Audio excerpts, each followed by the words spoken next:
Bonjour à tous, ravi d'être parmi vous. J'ai un attachement particulier pour le social, parce que pour ceux qui me connaissaient dans ma vie d'avant, j'étais directeur conseil pendant 5 ans chez We Are Social. Donc c'est un sujet qui m'intéresse particulièrement. L'idée d'aujourd'hui, c'est de vous présenter 8 tendances qu'on a définies et qui sont présentes dans un rapport qui s'appelle Future of Social Media, enfin Future of Social Business notamment. Et ces tendances, les voici. La première, c'est autour de la vidéo. Donc aujourd'hui, je pense qu'on vous rabâche régulièrement sur le fait qu'il faut être mobile first et vous n'êtes plus des gens à convaincre. Mais la vidéo est devenue quelque chose de central. Ça s'explique notamment parce qu'il y a des réseaux, on va dire mobiles et des réseaux internet de plus en plus forts. Donc on va avoir de la 4G, on va avoir de la fibre, des choses comme ça. Et il y a des formats différents qui commencent à arriver, des formats qui sont courts, des formats qui sont, on va dire, par exemple en direct. Une partie sur la data. Data, sujet important, on va aussi parler notamment du RGPD, donc très rapidement, mais où je vous poserai d'ailleurs la question de qui se sent RGPD ready aujourd'hui, parce qu'il y a beaucoup de challenges sur cette année. Une partie sur les influenceurs, parce que les influenceurs, quand on voit le reach qui est en train de s'écrouler sur du Facebook, et on se pose pas mal de questions, c'est comment est-ce qu'on arrive encore à toucher des gens. Et pour toucher des gens, on peut toucher sur différents types d'influenceurs. On va avoir ce qu'on appelle les micro-influenceurs, on va dire en dessous de 70 000 personnes, et les macros, là, qui vont toucher des millions de personnes. Et on va se poser la question de la pertinence et de l'efficacité de ces influenceurs. Une partie sur la partie réalité augmentée, réalité virtuelle. Donc ça, c'est un sujet qui m'intéresse particulièrement et qui est le futur en fait du social media. Aujourd'hui, on a notre smartphone, ce qu'on n'avait pas il y a 10 ans. On est sur ordinateur fixe. Mais demain, est-ce qu'on va continuer à aller sur Facebook? Est-ce qu'on n'ira pas dans Facebook? Et ça, on va dire que c'est la vision à 10 ans. Et dans les tendances qui seront développées dans le report et que je ne vais pas développer beaucoup plus ici, il y a une partie sur la génération Z. Comment on parle à ces nouvelles générations? On parle beaucoup des millennials, mais sur les jeunes générations, concrètement, comment est-ce qu'on arrive à leur parler? Sur l'authenticité et la transparence, avec notamment toute une partie aussi sur la brand safety. Aujourd'hui, il y a beaucoup de questions sur comment est-ce qu'on communique, comment est-ce qu'on arrive à diffuser des messages de marque et où on les communique.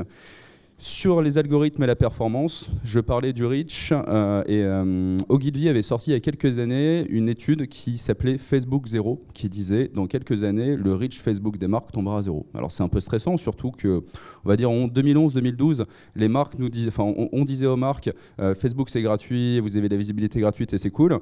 Aujourd'hui c'est vraiment du pay to play, vous devez payer pour pouvoir être vu et ça change quand même un petit peu au niveau des budgets qu'on doit investir. Et dernière tendance que je vais plus élaborer en fin de cette journée, à peu près vers 16h, qui est sur la Chine, en se disant le futur est chinois. Aujourd'hui, on voit plein de réseaux sociaux. Bon, je pense que le plus connu est WeChat. On a l'impression que c'est un peu loin de nous et on va s'apercevoir que les réseaux sociaux chinois et les entreprises chinoises sont en train d'investir énormément dans des réseaux sociaux, notamment européens et surtout américains. Et ils sont en train de se rapprocher de plus en plus de nous. Donc 3 tendances à retrouver dans le report et les autres à retrouver aujourd'hui. Donc on va directement partir sur l'ère du vidéo first, avec quelques chiffres. Aujourd'hui, sur YouTube, on a à peu près 1 milliard d'heures qui sont visionnées chaque jour, 4 milliards de vidéos qui sont aussi regardées, donc c'est des chiffres qui sont conséquents. Et au niveau du trafic Internet, on a 75% du trafic Internet mobile qui, en 2020, sera composé de vidéos. Aujourd'hui, c'est à peu près 50%, ce qui est déjà conséquent, mais la façon dont on communiquera sur le futur sera vraiment en vidéo. Facebook, qui il y a quelques années avait beaucoup de mal sur le mobile, a accéléré, a investi dans les plateformes type Instagram, ils ont investi dans le développement de Messenger, et aujourd'hui développent beaucoup de choses autour de la vidéo, et surtout en format média, de l'in-feed, aussi bien sur Facebook que Instagram, les Instagram Stories qui ont mis un sale coup, on va dire, à Snapchat ces derniers mois, et des choses beaucoup plus larges, type l'Audience Network ou l'InStream Facebook. Twitter aussi, alors Twitter, il y a toujours un questionnement de est-ce que Twitter est en train de mourir, est-ce que pas. Moi je continue à adorer Twitter et il faut le voir comme une plateforme d'influence plutôt qu'une plateforme, on va dire, totalement grand public comme l'a pu être Facebook. Mais ils sont encore très puissants et sur des audiences qualifiées, plutôt CSP+. Et là, ils se lancent notamment dans le streaming sport avec une entreprise qui s'appelle Stadium, qui avait d'ailleurs déjà fait un partenariat avec Facebook. Et le live, aussi bien sur Facebook que sur Twitter et sur d'autres réseaux, devient aussi central. Et la question qu'on se pose, c'est comment est-ce qu'on arrive, quand on a une marque, à communiquer en live, parce que derrière, on a des process, derrière, on veut maîtriser au maximum les choses qui peuvent se dire. Petit exemple ici sur YouTube avec la logique verticale. Pendant très longtemps, on s'est dit, OK, ce qu'on va appliquer sur le social media et globalement sur le mobile, c'est la même logique qu'on avait en télévision. On regardait du 4/3, on regardait du 16/9, on va regarder en fait la vidéo en format horizontal. Et de plus en plus, aussi bien sur Snapchat que même sur Instagram, c'est l'arrivée du format vertical qui est en fait juste logique dans la façon dont on regarde le contenu. Et YouTube s'est lancé sur ce sujet. Il y a aussi des YouTubeurs qui ont lancé une application qui s'appelle Vertical App qui propose en fait des contenus de YouTubeurs en format vertical et du contenu vraiment pensé pour ça. Petit exemple ici avec Ikea. Ikea en fait a fait des pré-rolls, les pré-rolls les plus longs et les plus ennuyeux du monde. Alors aujourd'hui un pré-roll, on va dire que vous avez 5 secondes pour le regarder. Et l'idée derrière, c'est de pouvoir en fait capter les gens par quelque chose qui sort, enfin qui est vraiment dans le lit total. Donc là vous avez un ado qui en gros commence à faire sa vaisselle et qui dit vous voulez vraiment regarder ça? Non, ça va durer longtemps. Et en fait, il commence à faire sa vaisselle et tout, et c'est très très très long. Et on s'est aperçu que dans le visionnage de ces vidéos, qui sont pourtant des vidéos publicitaires en pré-roll, en moyenne, les gens regardaient 3 minutes. Parce qu'ils sont captés. Il y a aussi un autre truc où vous avez des ados qui commencent un petit peu à s'emballer et tout ça, et puis ils se retournent vers la caméra, ils font j'ai l'impression qu'on nous regarde, et ils s'arrêtent. Et puis une écriture qui est assez cool et qui fonctionne au final très bien. Et sur toute cette partie de la vidéo, on est bien sûr dans l'authenticité et l'immersion, mais pour moi, ce qui est le plus important, c'est de penser, on va dire, smart versus perfection. Aujourd'hui, les marques veulent absolument faire des choses parfaites, comme elles l'ont fait à l'époque sur la télévision, en se disant OK, il faut qu'on gère tout et que le timing soit parfait, que la production soit parfaite, mais ce n'est pas ce qu'attendent les gens.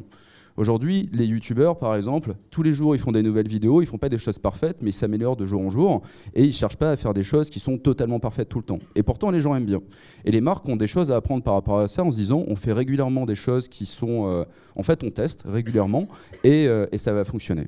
Et ça, c'est une slide de chez PepsiCo, donc c'est un discours de chez PepsiCo qui nous dit, avant, on avait du budget pour faire 4 campagnes par an, donc ces 4 campagnes par an, c'était 4 campagnes télé, par exemple, et aujourd'hui, avec le même budget, donc à ISO budget, on doit faire 4000 contenus. Ça pose beaucoup de questions en termes d'organisation, la façon dont on bosse avec ces agences, et forcément, ça demande une nouvelle façon de penser et d'appréhender la communication.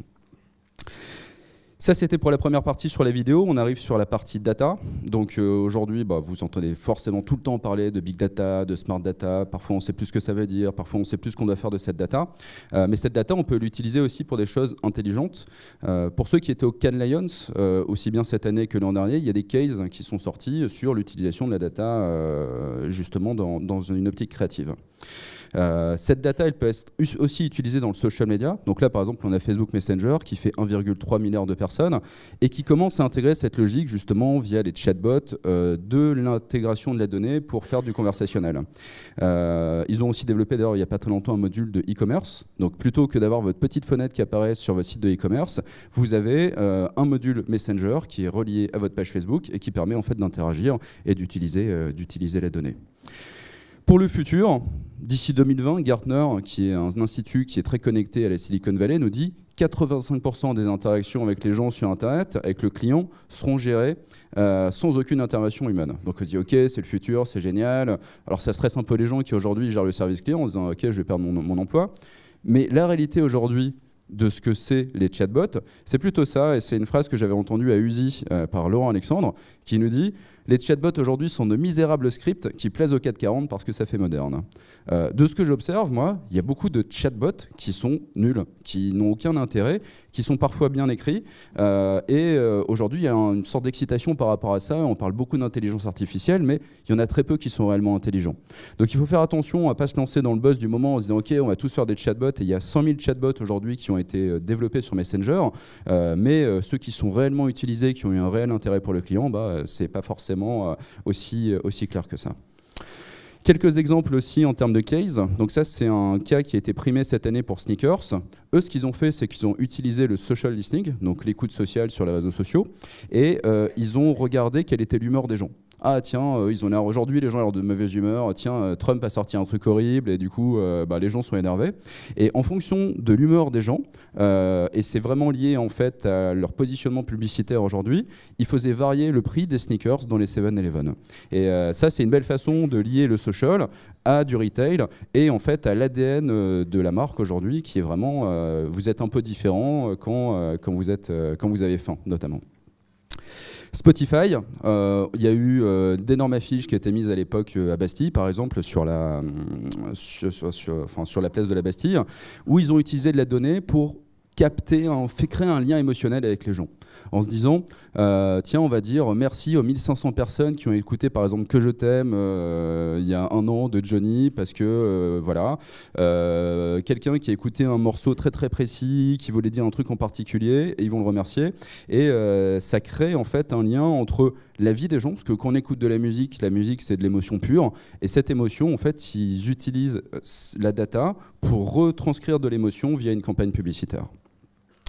Et tout à l'heure, on parlait du RGPD. Je vais poser ma question que je voulais poser. Alors, déjà, qui sait ce que c'est le RGPD ? Vous savez à peu près tous, très bien. Qui pense que sa boîte est RGPD ready aujourd'hui, pour 2018 ? Ok, alors là, c'est un peu plus compliqué. C'est très inquiétant que vous soyez peu à lever la main, parce que le RGPD, ça s'active en mai 2018. Et par exemple, toutes les données que vous avez récoltées avant le RGPD, si vous n'arrivez pas à prouver d'où viennent ces données, comment est-ce que vous avez recruté les bases de données, en fait, vous êtes potentiellement attaquable au même titre que sur les données qui seront récupérées après.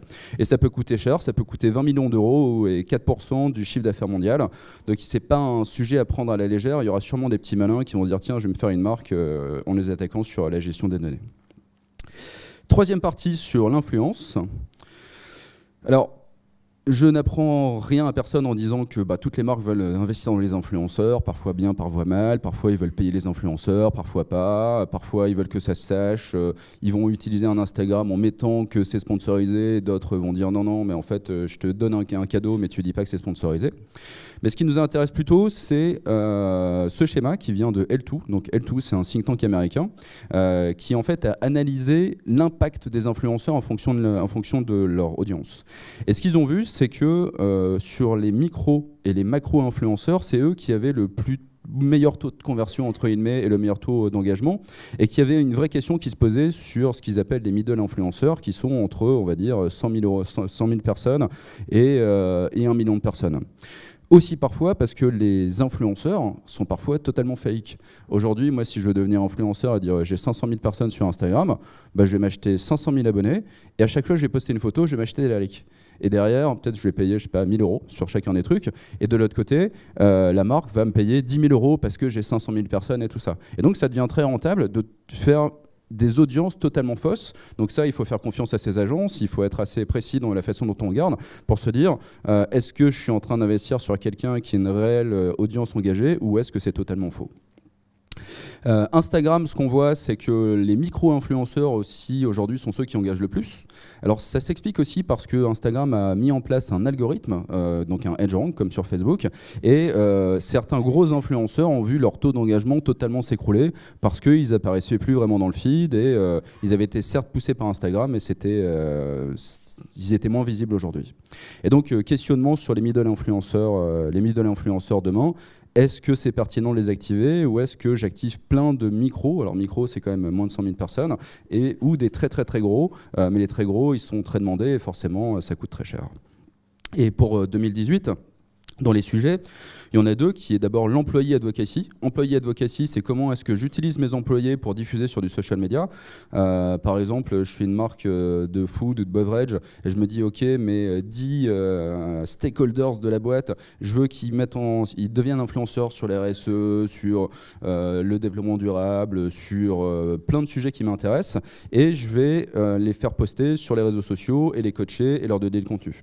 Et ensuite, la partie ambassadeur. Ambassadeur, ça ne va pas forcément dire que des ambassadeurs influenceurs, ça veut dire aussi des clients qui sont ambassadeurs. Alors ça prend du temps, mais derrière ça peut être vraiment gagnant, comme a pu le montrer Asos. Il y a pas mal d'articles sur ce programme que je vous invite à aller voir. Et dernière tendance pour ce matin, qui est Social AR/VR. Alors ça, c'est la roadmap de Facebook sur 10 ans. La roadmap aujourd'hui, nous on pourrait se dire ok, on est à fond mobile c'est ce à quoi on pense. Mais pour eux, le futur, c'est le rachat d'Oculus Rift, le rachat donc de la partie réalité virtuelle, c'est des casques autonomes et des casques qui se voient de moins en moins, et de la réalité augmentée, comme ils ont pu l'intégrer là sur Instagram, qu'ils ont pu l'intégrer aujourd'hui sur Facebook et tout ça. D'abord en réaction aussi beaucoup par rapport à Snapchat qui avait lancé ses filtres, mais le futur pour eux c'est ça. C'est des salles de conversation et tout ça. Et donc ils développent des mini-jeux, ils développent des rooms, ils développent plein de choses en se disant on est en train de poser les bases du social VR, on va dire, du social virtuel pour le futur. Donc ça c'est ce que je disais tout à l'heure, un jour nous irons dans Facebook et pas sur Facebook, et ça j'en suis persuadé. Et des acteurs comme Microsoft se disent aussi, tiens, nous il faut qu'on rentre sur ce sujet. Donc il y avait un réseau social en réalité virtuelle qui s'appelait Allspace VR, qui en gros a plus ou moins déposé le bilan parce qu'il manquait de fonds, et Microsoft s'est dit oh là là là là, alors en fait ce qu'on va faire c'est qu'on va vous racheter et on va vous intégrer. Et dans la même logique que Microsoft a racheté LinkedIn pour s'intégrer sur la partie on va dire pro, là ils sont en train de préparer leur futur. Microsoft est aussi sur la réalité mixte avec HoloLens et chacun place ses pions et ces géants en fait prennent de l'avance sur nous. Petit exemple ici de réalité augmentée, donc ça c'est sur Snapchat. Opération pour Stranger Things, alors en gros vous avez votre téléphone, vous êtes dans le réel et il y a une porte virtuelle qui apparaît.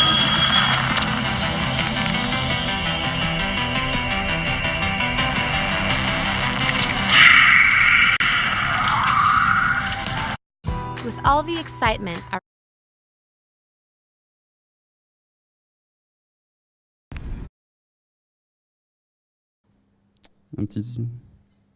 With all the excitement around Facebook's new masks, Pedigree thought, why not create a mask that's not only fun, but can also do some good?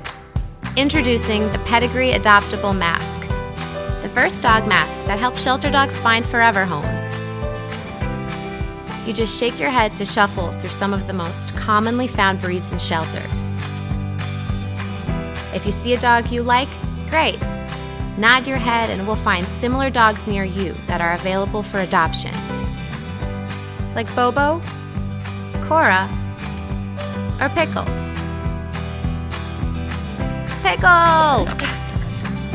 Who knows? Maybe your new best friend is just one selfie away.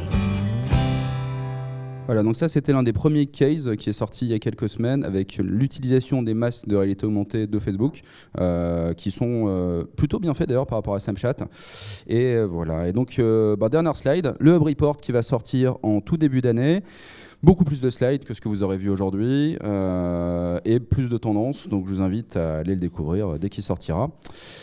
Et je vous remercie beaucoup pour votre attention et vous souhaite un excellent update. Merci.